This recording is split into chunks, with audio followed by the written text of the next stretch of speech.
होंगे, परंतु मैं तुम्हारा ये भाषण सुनने नहीं आई हूँ।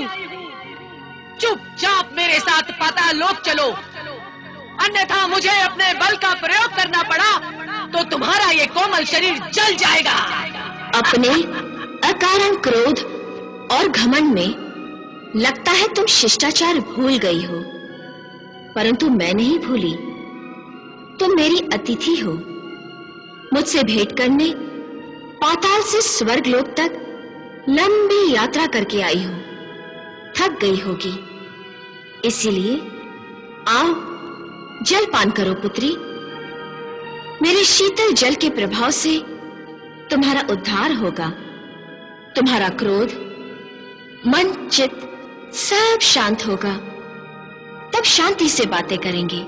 मुझे शांति वांति अच्छी नहीं लगती, सीधे सीधे अपनी इच्छा से मेरे साथ पाताल लोक चल रही हो या उठाकर ले जाऊं? पुत्री, मैंने पाताल लोक चलने से कभी इनकार नहीं किया। झूठ बोलती हो तुम। ज्वाला तुम्हें लेने आया था, फिर तुम क्यों नहीं आई? पुत्री, पाताल लोक में मेरे आने का समय पूर्व निश्चित है, उससे पहले मैं कैसे जा सकती हूँ?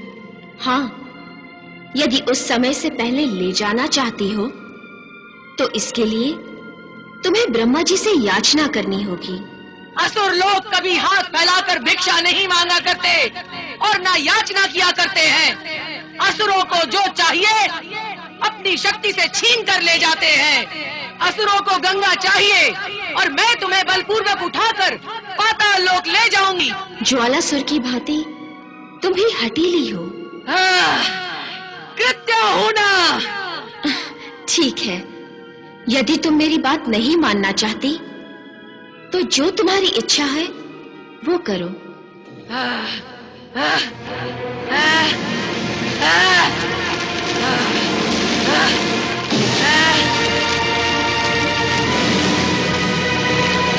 नहीं कृत्या, रुक जाओ, जल में मत जाओ, धोखा है, धोखा है।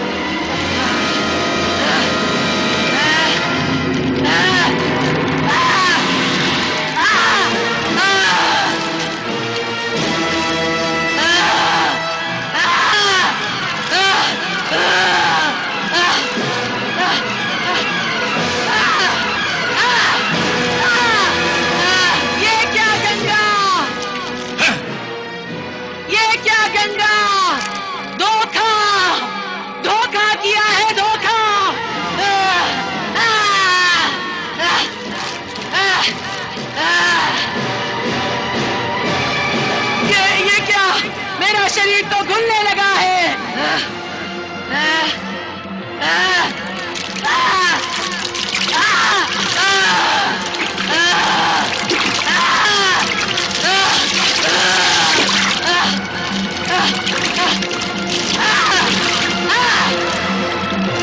हे गंगा, मेरा शरीर तो घुलने लगा है। हे गंगा, तुमने मुझे धोखे से फंसाया है। तुम्हारा जल मायावी है, मायावी। मेरा शरीर घुलने लगा है। नहीं पुत्री, मैंने तुम्हें धोखा नहीं दिया। जिसे तुम माया समझ रही हो वो मेरे जल का गुण है कि पापी से पापी शरीर भी मेरे जल के स्पर्श मात्र से पवित्र हो जाता है। तुम घबरा रही हो, परंतु इसमें घबराने की कोई बात नहीं। तुम्हारे शरीर का जो जो अंग मेरे जल का स्पर्श करेगा वो अंग दिव्य होता जाएगा। मुझे भी मुक्ति प्रदान करो माँ, मुझे भी मुक्ति प्रदान करो माँ, अपने जल से।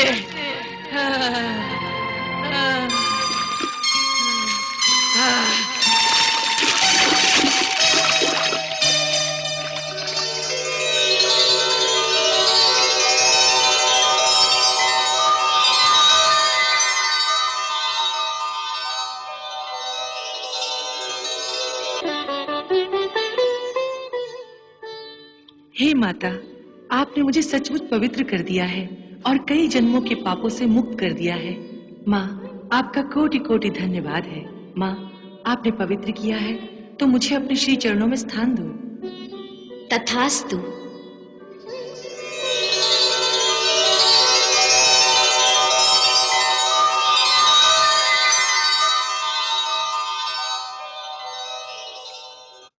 हे गंगा, मैंने कृत्या का निर्माण अपने तपोबल की शक्ति से निर्मित भयंकर अग्नि से किया था। उसके स्पर्श मात्र से भी बड़े से बड़े पहाड़ भी मोम की तरह पिघलकर पानी की तरह बह जाते हैं, परंतु मेरी कृत्या को तुमने यूं बुझा दिया जैसे कोई साधारण दिए की लौ को पानी की 2 बूंदों से बुझा देता है। हे गंगा, तुमने मेरे जिस तपोबल का अनादर किया है, मैं अपने उसी तपो सामर्थ्य से तुम्हें दंड दूंगा। समस्त देवलोक को नष्ट कर दूंगा, तुम्हें श्राप दूंगा। ओम ह्रीम क्लीम चामुंडै विच्चे। ओम ह्रीम क्लीम चामुंडै। रुक जाइए दानव गुरु, ये क्या कर रहे हैं आप? गंगा को श्राप दे रहा हूं। गंगा को श्राप देकर क्यों अपने तपोबल को व्यर्थ कर रहे हैं? आप जानते हैं कि गंगा पर किसी श्राप का असर नहीं होता।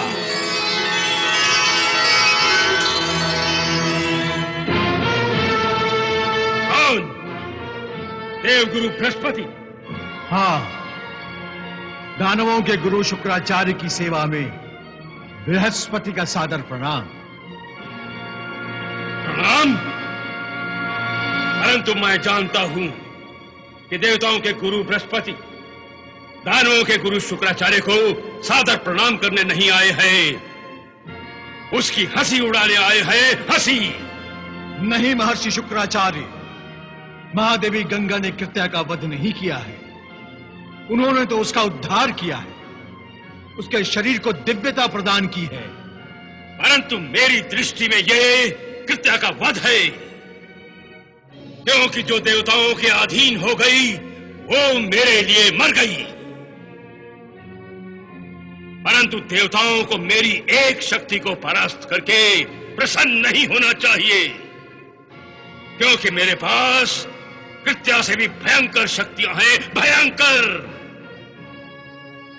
इसका ज्ञान आपको भली भांति है, इसीलिए तो भयभीत होकर देवताओं के गुरु दानवों के गुरु की सेवा में उपस्थित हुए हैं। डरते वो हैं जो निर्बल होते हैं।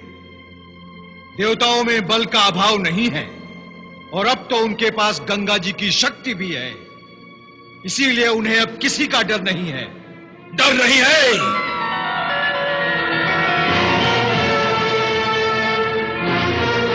गुरुश्रेष्ठ, फिर आप मेरे पास क्यों आए हैं?